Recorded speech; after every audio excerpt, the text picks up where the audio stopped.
Pemirsa, Amerika Serikat kini sedang tidak baik-baik saja. Negara adidaya tersebut beberapa kali terancam tidak bisa membayar utang atau bangkrut.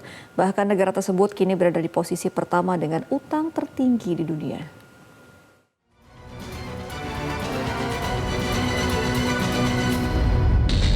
Amerika Serikat kini sedang tidak baik-baik saja.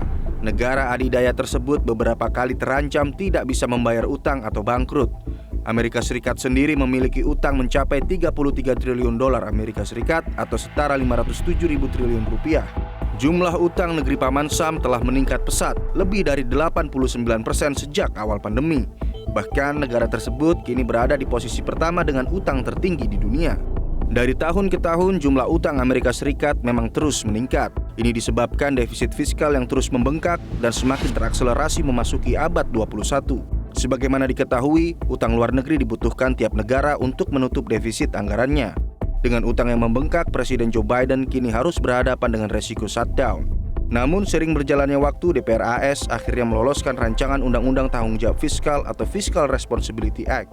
Kesepakatan diketok dengan perolehan suara 314-117. Sebanyak 149 anggota Partai Republik dan 165 anggota Partai Demokrat memilih untuk meloloskan RUU, sementara 71 anggota DPR menentangnya.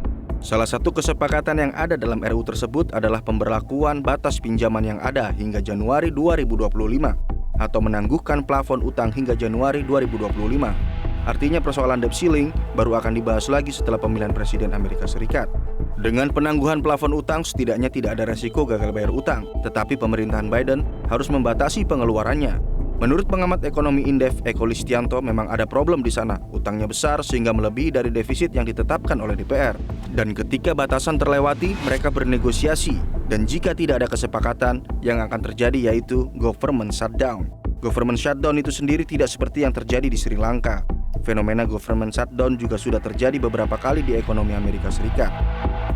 Memang ada problem di sana, utangnya besar gitu, sehingga melebihi dari defisit yang ditetapkan oleh politisi mereka sendiri gitu ya, DPR dan inilah ya kira-kira senatnya gitu ya. Jadi mereka punya batasan seperti di Indonesia juga ada batasan gitu. Nah batasannya terlewati. Nah, ketika batasan terlewati itu kan apa yang akan dilakukan oleh para politisi? Ya bernegosiasi, sebetulnya gitu aja. Terus kalau kemudian negosiasi nggak disepakati, tentu akan terjadi ya istilahnya government shutdown.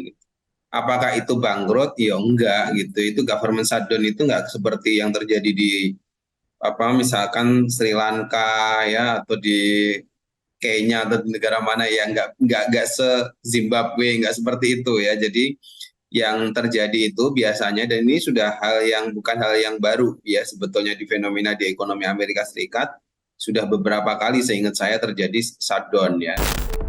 Di sisi lain, gagal bayar bisa membatasi kemampuan pemerintah dalam membayar tagihan atau kemungkinan meminjam uang dan mungkin bisa memicu kekacauan keuangan di luar negeri dengan dampak negatif yang sangat besar pada harga-harga dan suku bunga cicilan properti di negara lain.